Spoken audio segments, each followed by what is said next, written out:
फातिमा की रानी माँ, प्रभु यीशु की माँ, आसरा तू ही है माँ।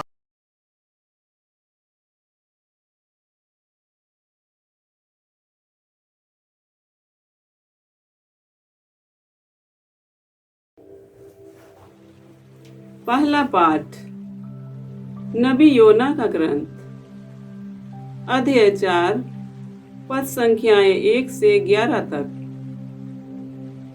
योना को यह बात बहुत बुरी लगी। वह क्रुद्ध हो गया और उसने यह कहकर प्रभु से निवेदन किया, हे प्रभु, क्या मैंने यह नहीं कहा था जब मैं अपने स्वदेश में था? इसलिए तो मैं तरसीस नगर भाग गया। मैं जानता था कि तू करुणामय तथा दयालु ईश्वर है, देर से क्रोध करने वाला, अनुग्रह का धनी और दंड देने को अनिच्छुक। हे प्रभु, अब तू मुझे उठा ले। जीवित रहने की अपेक्षा मेरे लिए मर जाना ही कहीं अच्छा है। प्रभु ने उत्तर दिया, क्या तुम्हारा क्रोध उचित है? योना नगर से निकलकर उसके पूर्व में बैठ गया। वहां उसने अपने लिए एक छप्पर छा लिया और यह देखने के लिए कि नगर का क्या होगा, वह उसकी छाया में बैठ गया। तब प्रभु ने एक कुंदरू लता उगाई। वह योना के ऊपर फैल गई और उसके सिर पर छाया कर उसे आराम देने लगी। उस लता से योना बहुत प्रसन्न हुआ। दूसरे दिन सवेरे प्रभु ने एक कीड़े को लता काटने का आदेश दिया और वह लता सूख गई। सूर्योदय के बाद ईश्वर के आदेश अनुसार झुलसने वाली पूर्वी हवा चलने लगी। योना के सिर पर पड़ने वाली धूप इतनी तेज थी कि वह बेहोश होने लगा और मरने की इच्छा प्रकट करते हुए बोल उठा, जीवित रहने की अपेक्षा मेरे लिए मर जाना कहीं अच्छा है। ईश्वर ने योना से कहा, क्या कुंदरू लता के कारण तुम्हारा क्रोध उचित है? मैं मर जाना चाहता हूँ। तब प्रभु ने कहा, तुम तो उस लता की चिंता करते हो। तुमने उसके लिए कोई परिश्रम नहीं किया, तुमने उसे नहीं उगाया। वह एक रात में उग गई और एक रात में नष्ट हो गई। तो क्या मैं इस महान नगर निनवे की चिंता नहीं करूं? उसमें 1,20,000 से अधिक ऐसे मनुष्य रहते हैं जो अपने दाहिने तथा बाएं हाथ का अंतर नहीं जानते, और असंख्य जानवर भी। प्रभु की वाणी। ईश्वर को धन्यवाद।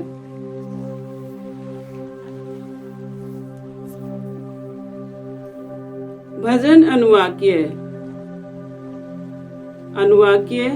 हे प्रभु, तू दया और अनुकंपा से परिपूर्ण है। हे प्रभु, तू दया और अनुकंपा से परिपूर्ण है। हे प्रभु, तू ही मेरा ईश्वर है, मुझ पर दया कर। मैं दिन भर तुझे पुकारता हूँ।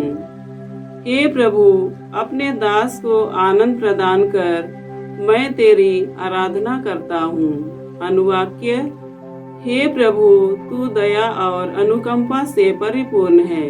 हे प्रभु, तू दया और अनुकंपा से परिपूर्ण है। हे प्रभु, तू भला है, दयालु है और अपने पुकारने वालों के लिए प्रेममय। हे प्रभु, मेरी प्रार्थना सुनने की और मेरी दुहाई पर ध्यान देने की कृपा कर। अनुवाक्य: हे प्रभु, तू दया और अनुकंपा से परिपूर्ण है। हे प्रभु, तू दया और अनुकंपा से परिपूर्ण है। हे प्रभु, सभी राष्ट्र आकर तेरी आराधना करेंगे और तेरे नाम की महिमा करेंगे, क्योंकि तू महान है, तेरे कार्य अपूर्व है, तू ही ईश्वर है। अनुवाक्य: हे प्रभु, तू दया और अनुकंपा से परिपूर्ण है। हे प्रभु, तू दया और अनुकंपा से परिपूर्ण है। जय घोष। हालेलुया। आप लोगों को गोद लिए हुए पुत्रों का मनोभाव मिला, जिससे प्रेरित होकर हम पुकार कर कहते हैं, अब्बा, हे पिता। हालेलुया।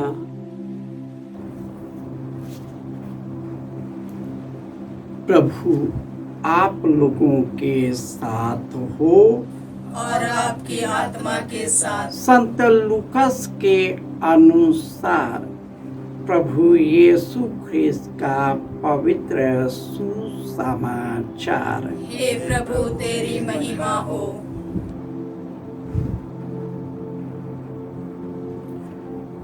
अध्याय 11 पद संख्याएं 1 से 4। एक दिन यीशु किसी स्थान पर प्रार्थना कर रहे थे। प्रार्थना समाप्त होने पर उनके एक शिष्य ने उनसे कहा, हे प्रभु, हमें प्रार्थना करना सिखलाए, जैसे यूहन्ना ने भी अपने शिष्यों को सिखाया।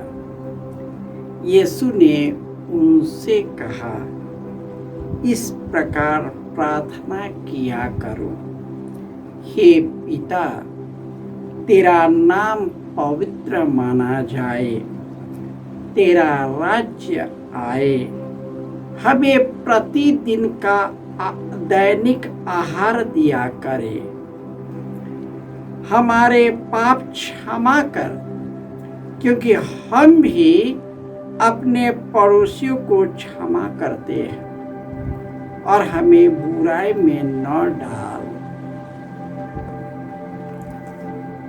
यह प्रभु का सुसमाचार है। हे ख्रिस्त, तेरी स्तुति हो।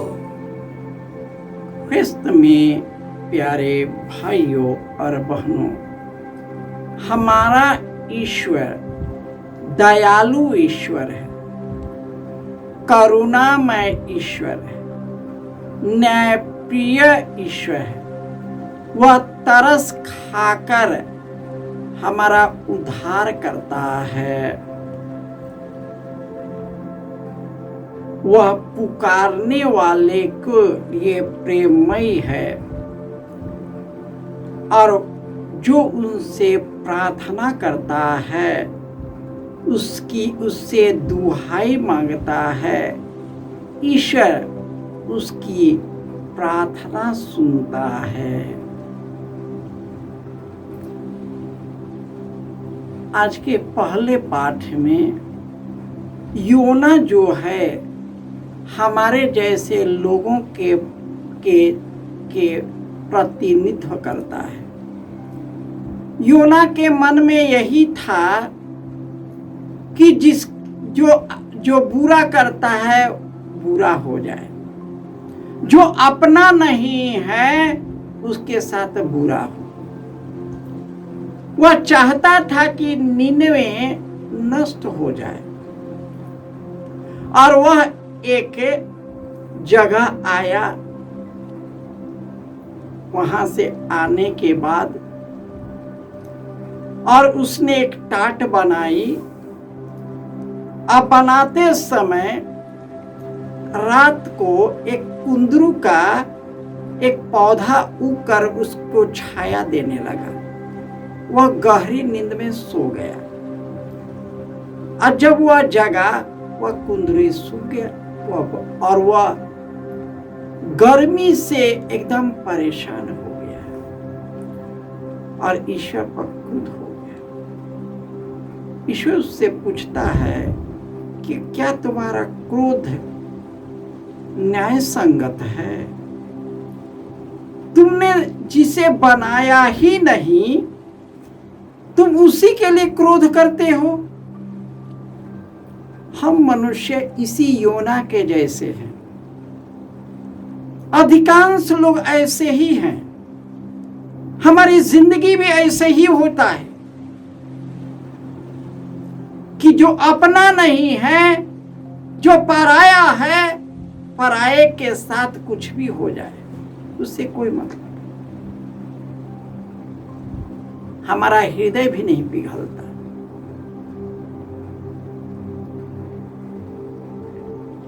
ये आज का देश जो है इस विभीषिका से जी रहा है, योना के विभीषिका से जी रहा है।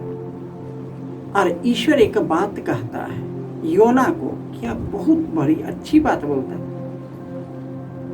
तुम उसके लिए तुम गुस्सा हो रहे हो जो तुमने कभी बनाया नहीं। तो क्या जिस प्रकार तुम पर मैं दया करके तुम पर छाया दिया, तो मैं उतने लोगों 1,20,000 लोग जो रहते हैं, तो क्या मैं उस पर दया न करूं? हम मनुष्य तो केवल अपने जान के पीछे पड़े हुए हैं। अपनी जिंदगी, अपने लाइफ, अपना संपत्ति, अपनी पदवी, अपना सम्मान, अपने बाल बच्चे, अपने परिवार, अपने अपने अपने अपने। कोई दूसरा आता ही नहीं। और उसी में मनुष्य घुटन का अनुभव करता है। और ईश्वर क्या कहता है? ईश्वर क्या कहता है? ईश्वर कहता है, प्रार्थना सिखाता है कि तेरा नाम पवित्र माना जाए। कैसे? जैसे स्वर्ग में वैसे पृथ्वी पर। तेरा राज्य इस धरती पर आए। क्या का राज्य? प्रेम का राज्य, करुणा का राज्य, सेवा का राज्य, शांति का राज्य, क्षमा का राज्य, भाईचारे का राज्य, अपने आप पर ऊपर उठने का राज्य। और क्या बोलता है? हर एक दिन का आहार मुझे दे। जो जिस ईश्वर ने स्वर्ग और पृथ्वी के ऊपर, क्या वो आहार नहीं देगा? हम इतने दुखी हो गए, इतने चिंतित हो गए। क्या हमारे शरीर में वो आत्मिक शक्ति नहीं दे सकता जिससे हम कार्य कर सकते? सब करें। ईश्वर बोलता है, जैसे अपने अपराधियों को क्षमा कर, वैसे तू मुझे क्षमा कर। मुझे बुराई और प्रलोभन से बचाए रखे, पाप से बचाए रखे। इतनी सुंदर प्रार्थना। हम मनुष्य केवल इस दुनिया के चीज के लिए दुखी है जो कभी हमने बनाया ही नहीं। उस धरती के लिए हम दुखी है जिसको हमने कभी सृष्टि किया ही नहीं। और उस चीज के लिए हम दुखी हैं जो मेरा है ही नहीं। मनुष्य ऐसा ही है, योना के जैसे ही है। योना चाहता था कि निनवे नष्ट हो जाए, इसलिए उसका नाश देखना चाहता। हाँ, जैसे हम लोग चाहते हमारे विरोधी नष्ट हो जाए, हमारे जो दुश्मन है सब स्वाहा हो जाए। लेकिन ईश्वर सबको पर दया करता है, सबको मार्ग देता है, सबको समय देता है। जो सुनता है उनको आशीष कृपा से भर देता है। जो अपने जीवन को अपने अनुसार चलाता है, ईश्वर उनको टोकता नहीं, सबको स्वतंत्र करता है। आइए हम दूसरों के लिए जीना सीखें।